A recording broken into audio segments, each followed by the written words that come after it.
Uydirilgan din va Qur'ondagi din. 6-bob. Hadis Qur'on ixtiloflari. Kitobimizning o'tgan boblarida Qur'on oyatlariga asoslangan holda shuni o'rgandikki, Qur'on dinning yagona manbai. So'ngra payg'ambarimiz hadis yozdirmagani, ma'nosiga ko'ra hadis naql etishning keltirgan zararlari va boshqa bir qator mavzulardan ham shuni ko'rdikki, hadislar din manbai bo'la olmaydi. Ushbu bobda esa hadislar din manbai bo'la olmasligining yana bir sababini, ya'ni hadislar dinning yagona manbaiga, Qur'onga qanchalik zid kelishini aniq misollar bilan ko'rib chiqamiz. Boshqacha qilib aytganda, xatolarning oqibatini ko'rib, dinning yagona manbaiga, Qur'onga qaytish qanchalik muhim ekanini anglaymiz. Qur'onga zid tushgan hadislarga misollarni eng mashhur va eng ishonarli hadis to'plamlaridan tanladik. Zaif hadislarni esa o'quvchilarning o'zlariga havola qilamiz. Eng ishonarli hadis to'plamlarida Qur'onga xilof birgina hadis bo'lganida hadis din manbai degan iddaoni shubha ostiga olish va Qur'onga murojaat etib dinni qaytadan o'rganish uchun yetarli bo'lardi. Vaholanki Qur'onga zid minglarcha hadis bor. Biz ushbu bobda faqat 10 tagina misolni yetarli ko'rdik. Zotan kitobimiz sahifalarida Qur'onga zid juda ko'p hadislardan misollar keltirilgan. Qur'on Allohning kalomi ekanini qaydan bilamiz? Qur'onning o'zida shunday deyilgan, deyishi mumkin kimdir. Xo'p, ba'zilari Allohga tuhmat qilib boshqa kitoblarni bular ham Allohning huzuridan desa qanday javob beramiz? Biz Qur'onni Allohning kalomi ekanini faqat Qur'onni o'rganib chiqib, Qur'onning mazmunini tekshirib chiqib, undan keyin iddao etishimiz mumkin.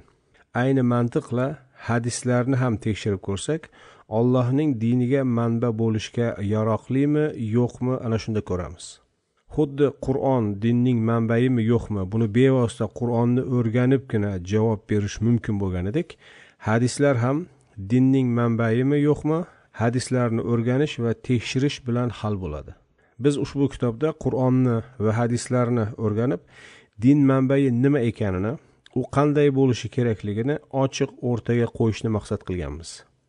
Ushbu bobda va keyingi boblarda ham keltiriladigan hadislar hadislarni din manbai bo'lishga Qur'on kabi yaroqli emasligini oshkor etajak.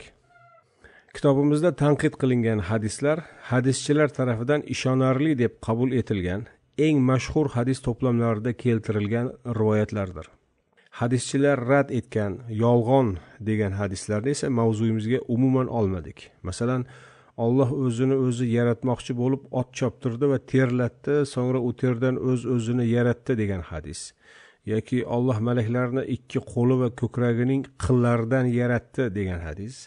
Yoki Allohning ko'zlari xastalandi, malaklar Allohni ziyoratga keldi degan hadis. Yoki Allohni tushimda ko'rdim, uzun sochli kelishgan bir o'spirin suratida ekan, yashil libos kiygan, oltin yoqalari bor edi kabi hadis hadischilarning eshitib bilan rad etadigan hadislarga misollardir.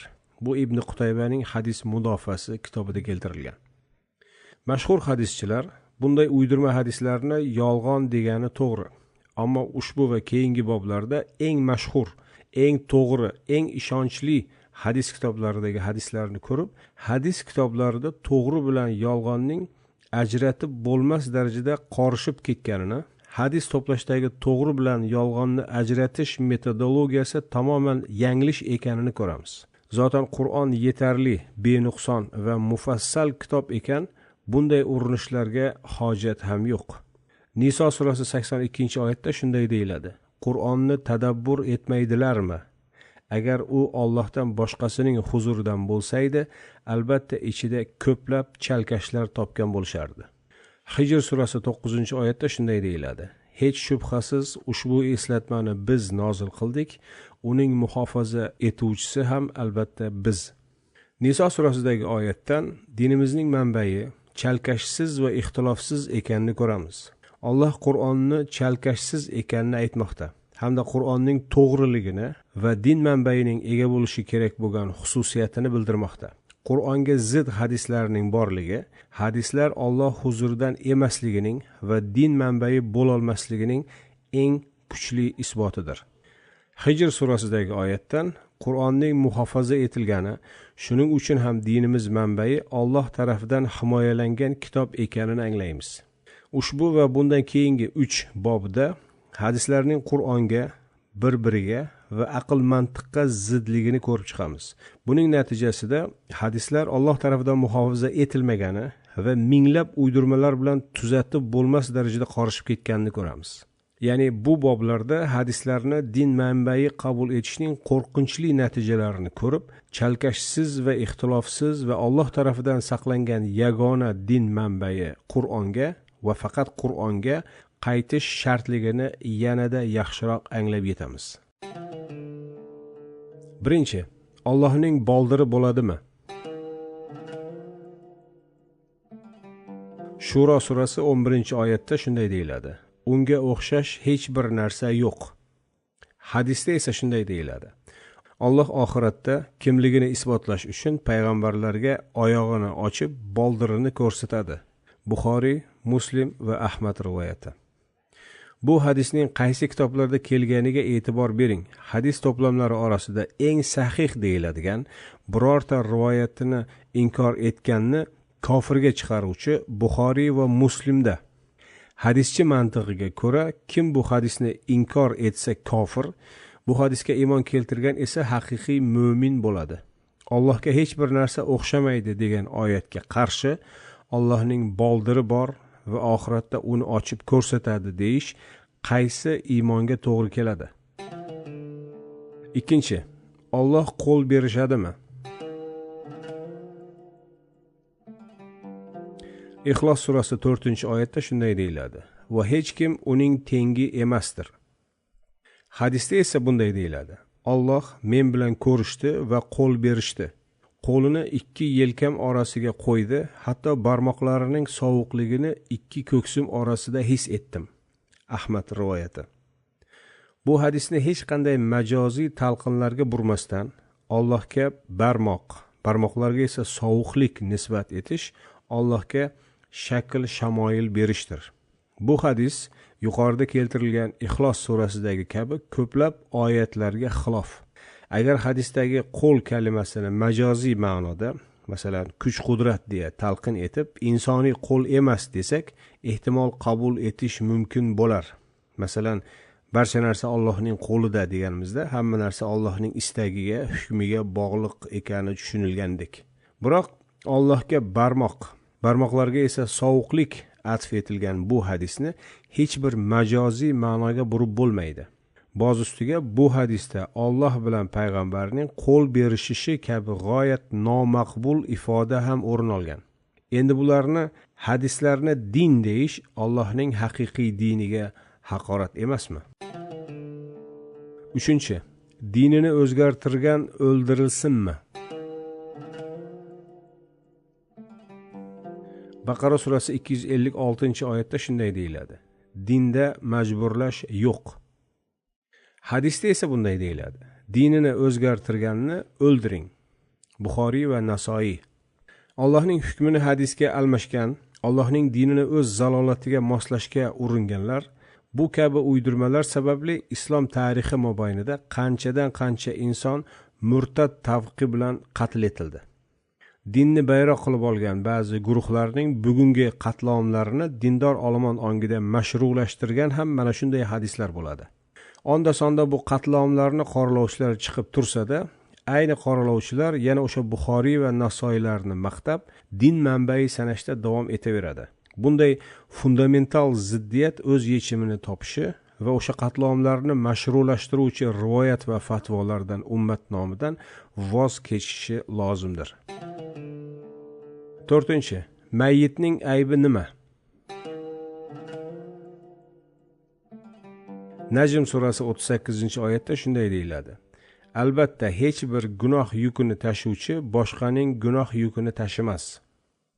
Hadisda esa bunday deyiladi: Mayyit o'zi ortidan yaqinlarining yig'lashi sababli azobga solinadi. Buxoriy rivoyati. Na aqlga, na Qur'onning ochiq oyatiga mos kelmaydigan bu uydirma ham hadisning din manbai bo'la olmasligiga bir misoldir. 5. Ayol dushmanligi.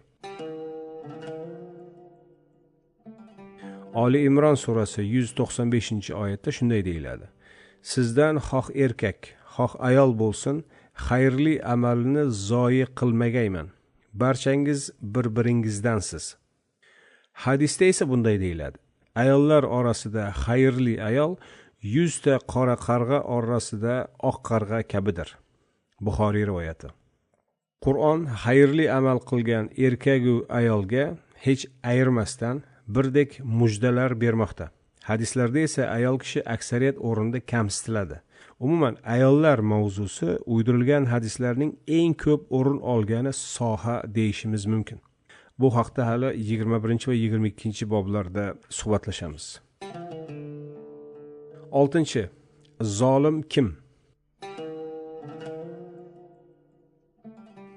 Furqon surasi 8-oyatda shunday deyiladi: Zolimlar deydiki, siz sehrlangan odamning ortidan ergashib yuribsiz.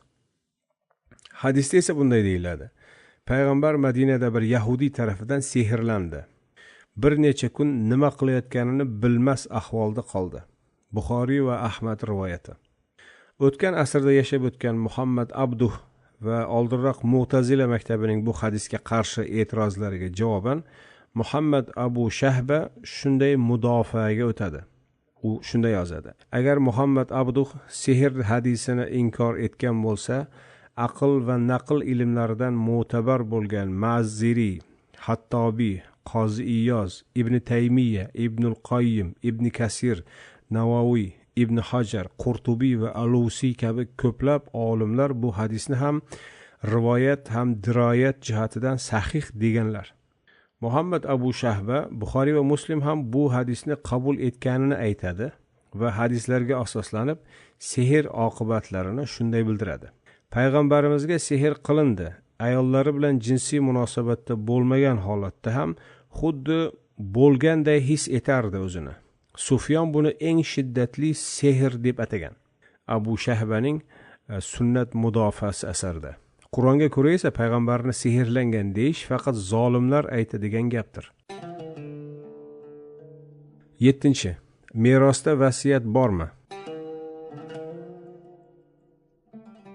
Moida surasi 106-oyatda shunday deyiladi: Ey mu'minlar, birovingizga o'lim kelganda vasiyat qilar vaqtida o'zingizdan bo'lgan 2 adolat egasi va agar biror yerga safar qilib o'sha yerda sizga o'lim yetgan bo'lsa, o'zgalardan bo'lgan 2 kishi o'rtalaringizda guvoh bo'lsin. Hadisda esa bunday deyiladi: Voris uchun vasiyat yo'q. Ahmad rivoyati.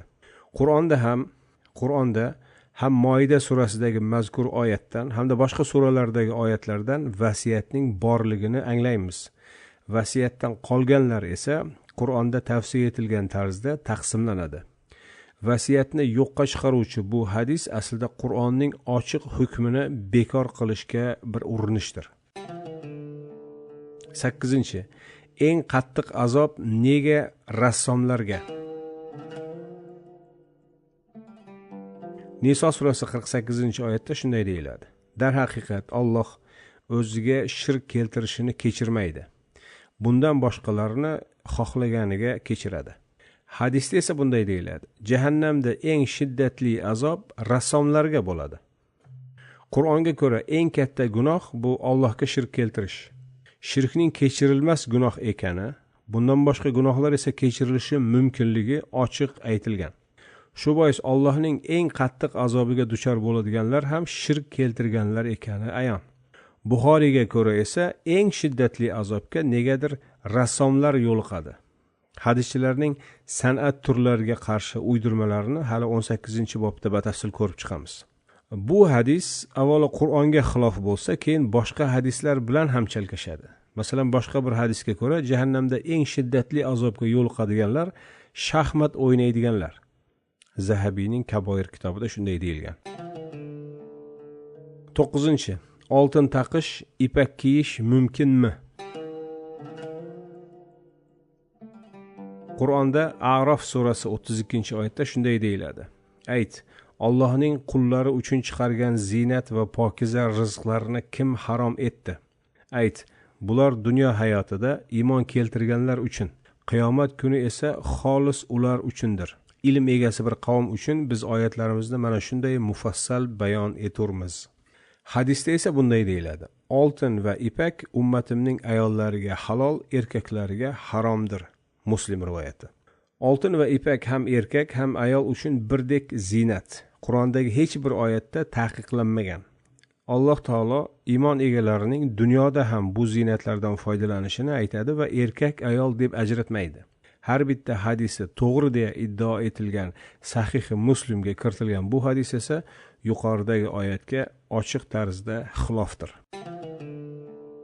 10. Zilzilaning sababi nega baliq? Qur'onda Naziat surasi 30-oyatda shunday deyiladi: So'ngra yerga tuxumsimon shakl berdi.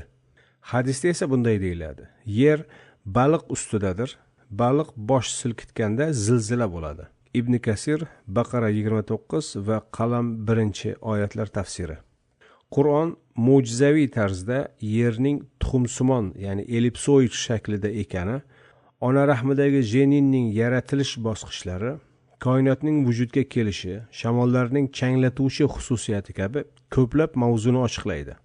Yerni baliqqa o'tkazgan, zilzilalar sababini esa baliqni dumiga bog'laydigan bunaqa zehniyatni islomga umuman aloqasi yo'q. Bugun bu xatolarni ochiq aytish va ummat ko'z o'ngida fosh etish ayni paytda dinga xizmat bo'lmaydimi?